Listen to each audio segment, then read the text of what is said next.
नमस्कार, मी आरती आणि आपण पाहताय आवाज इंडिया मराठी शोध सत्याचा. सध्या मी आली आहे आयकर विभागामध्ये चर्चगेट इथे आणि आपल्यासोबत आहेत महाराष्ट्राचे सुप्रसिद्ध व्याख्याते जे व्याख्याते म्हणून ओळखले जातात. अनेक त्यांनी शिवचरित्रावरती पुस्तकंही लिहिलेले आहेत. त्यांना एका वेगळ्या ओळखीची खरं तर गरज नाही आहे. त्यांनी इथे आज डॉक्टर बाबासाहेब आंबेडकरांच्या 135व्या जयंतीनिमित्त व्याख्यान दिलेलं आहे. एक सोहळा इथे साजरा झाला बाबासाहेबांच्या जयंतीनिमित्त. आपण त्यांच्याशी बातचीत करूयात. सर, तुम्ही इथे व्याख्यान दिलं, खूप सुंदर होतं ते. त्यामध्ये तुम्ही एक असं म्हणालात, की जे सुशिक्षित लोक असतात ते अज्ञानाला जास्त बळी पडतात आणि त्याच प्रकारे आपण बघतोय की भोंदू अशोक खरात वगैरे सारखी प्रकरणं निघतायत. तर काय तुम्ही समाजाला संदेश द्याल? नाही, एक सगळ्यात महत्त्वाची गोष्ट आहे, की शिक्षण ही अत्यंत महत्त्वाची गोष्ट, गरजेची गोष्ट आहे, जी तुम्हाला खऱ्या अर्थानं प्रज्ञा देते, ज्ञानवंत बनवते आणि ती तुम्हाला अंधश्रद्धेपासून दूर ठेवते. विवेक हा अत्यंत महत्त्वाचा गुण आहे, जो तुमच्याकडे शिक्षणातून येतो आणि विवेकवादी होणं ही खरं तर आताची सगळ्यात महत्त्वाची गरज आहे. डॉक्टर बाबासाहेब आंबेडकरांनी जे आम्हाला संविधान दिलं, जो आम्हाला विचार दिला, त्याच्यामध्ये विवेक हा अत्यंत महत्त्वाचा भाग आहे आणि त्या विवेकाचा वापर करूनच आपण प्रत्येकाने पुढे गेलं पाहिजे, ही महत्त्वाची गोष्ट. तुमचा खूपच तगडा अभ्यास आहे सगळं शिवचरित्रावरती आणि इतिहासाकडे प्रेरणेने बघण्याचं तुम्ही एक संदेश कायम देत आलेला आहात महाराष्ट्राला. पण हल्ली असं होतंय की इतिहासातून अनेक वाद निर्माण होत आहेत. आत्ताच शिवाजी कोण होता या पुस्तकावरून जे वादंग निर्माण झालंय, शिंदे सेनेचे जे नेते होते आणि जो कोणी एक मुलगा होता त्यांच्यासोबत ते सगळं प्रकरण झालेलं होतं. तर याकडे तुम्ही कसं बघाल? म्हणजे इतिहासातून प्रेरणा घेतली पाहिजे की वाद निर्माण केले पाहिजे? नाही, मुळात हे दुर्दैव आहे आपलं, की ज्या गोष्टीतून आपण प्रेरणा घेतली पाहिजे, त्या गोष्टीबद्दल असे वाद उभा राहतात आणि आपण त्याच्या भोवतीच सातत्यानं या गोष्टी घडतात. उदाहरणार्थ, खरं तर छत्रपती शिवाजी महाराजांचं संपूर्ण चरित्र हे पिढ्यानपिढ्यांसाठी आदर्शवत आहे, प्रेरणावत आहे. म्हणजे आपण बघितलं असेल, की महात्मा फुले छत्रपती शिवाजी महाराजांवर पोवाडा लिहितात. त्या काळामध्ये छत्रपती शिवाजी महाराजांना आदर्श म्हणून लोकमानसांपुढे ठेवतात. डॉक्टर बाबासाहेब आंबेडकर महात्मा फुलेंना आपले गुरु मानतात. आज डॉक्टर बाबासाहेब आंबेडकरांचा विचार आमच्यासाठी आदर्शवत, प्रेरणावत आहे. सगळ्या जगभरात त्यांच्या विचारांचा अभ्यास केला जातो. मग इतकं आपल्याला घेण्यासारखं असून ते बाजूला सोडायचे आणि आपण नको ते वाद त्याच्यातनं निर्माण करायचे, याच्यातनं साधतो काय?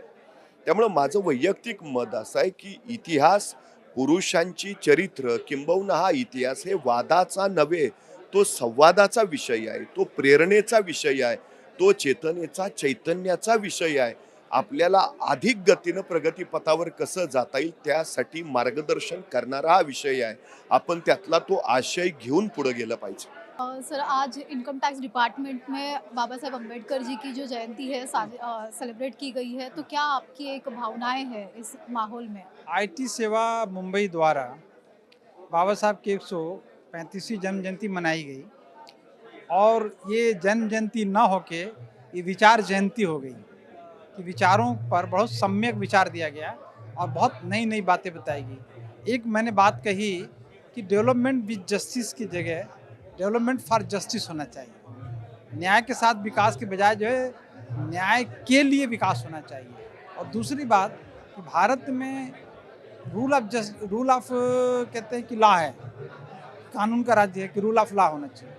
मैंने उसको डेवलप किया कि बाबा साहब की जो मंशा है, विचार है, वो है रूल ऑफ जस्टिस का, कि देश में न्याय स्थापित करो। कानून के राज्य से बात नहीं बनेगी। वो तो सैकड़ों साल से लोग कहे जा रहे हैं, पूरे इंग्लैंड कह रहा है, पूरा अमेरिका कह रहा है, लेकिन ये बात कौन कह रहा है?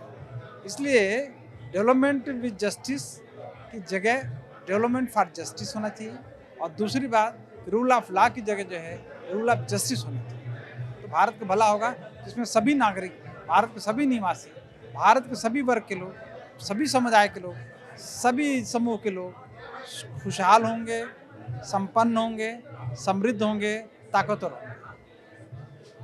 बाबा साहब अम्बेडकर जी का जन्मदिन हम यहाँ पे मना रहे हैं, उन्हें याद किया जा रहा है। तो बाबा साहब जी को सिंबल ऑफ नॉलेज ये सब भी कहा जाता था, लेकिन सबसे बड़ी बात जो थी कि उन्होंने समाज में परिवर्तन लाया, समता एकता स्थापित की। लेकिन कहीं ना कहीं समाज में अभी विषमता ज़्यादा बढ़ती जा रही है, तो विचारों की हो या किसी भी चीज़ को लेकर हो, तो उसको लेकर क्या कहेंगे आप? उसका सबसे बड़ा कारण क्या है कि भारत में बाबा साहब की जो विचारधारा थी सोशल इकोनॉमी की, ये जो सामाजिक अर्थव्यवस्था वो समाप्त हो रही है। अब जो है कैपिटलिस्टिक इकोनॉमी, पूंजीवादी अर्थव्यवस्था को विकसित किया जा रहा है। ये बाबा साहब के विचारों के विपरीत है। सोशलिस्टिक जो है इकोनॉमी होनी चाहिए, सोशल इकोनॉमी होनी चाहिए। पूंजीवादी इकोनॉमी भारत के लिए नहीं, दुनिया के किसी भी देश के लिए बहुत अच्छी बात नहीं है, क्योंकि एक तबका बहुत आसमान पर चला जाएगा, बाकी नीचे हो जाएंगे। नीचे वाला हमेशा सताया दबाया जाएगा। ये भारत का ये फिलॉसफी नहीं होनी चाहिए। ये सामाजिक दर्शन नहीं होना चाहिए, ये राजनीतिक दर्शन होने चाहिए, आर्थिक दर्शन नहीं होना चाहिए, इकोनॉमिक फिलॉसफी ऐसी नहीं होनी चाहिए, पॉलिटिकल फिलॉसफी ऐसी नहीं होनी चाहिए, सोशल फिलॉसफी ऐसी नहीं होनी चाहिए।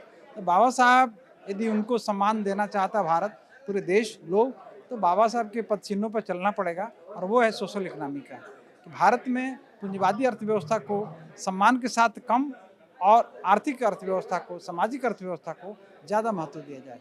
ये इस विचार गोष्ठी में, इस सेलिब्रेशन में खुल के बात आई है, और सब लोग यही चाहते हैं, पूरा देश चाहता है, पूरा वर्ग चाहता है, सभी लोग चाहते हैं कि भारत में सोशल इकोनॉमी बढ़े। और जो लोग नहीं चाहते हैं वो इसलिए कि बाबा साहब का अध्ययन नहीं किए, बाबा साहब को समझे नहीं। बाबा साहब को नहीं समझे हैं तो संविधान को भी नहीं समझे, तो जो संविधान को नहीं समझेगा वो देश का भला कैसे कर सकता है। जी, इसलिए मेरा निवेदन है पूरे देश से, पूरे राष्ट्र से, चैनल के माध्यम से, आवाज़ इंडिया ने आवाज़ हमेशा उठाई है, वो भी सार्थक सम्यक आवाज़ उठाई है, जिसका परिणाम ये हुआ है कि लोग उससे प्रेरित होते हैं, प्रेरणा लेते हैं।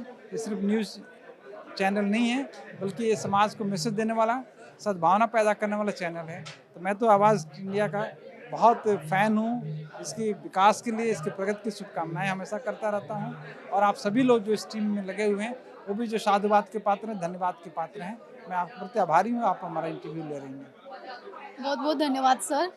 व्हिडिओ जर्नलिस्ट राजेंद्र गायकवाडसह मी आरती, आवाज इंडिया मराठी, शोध सत्याचा.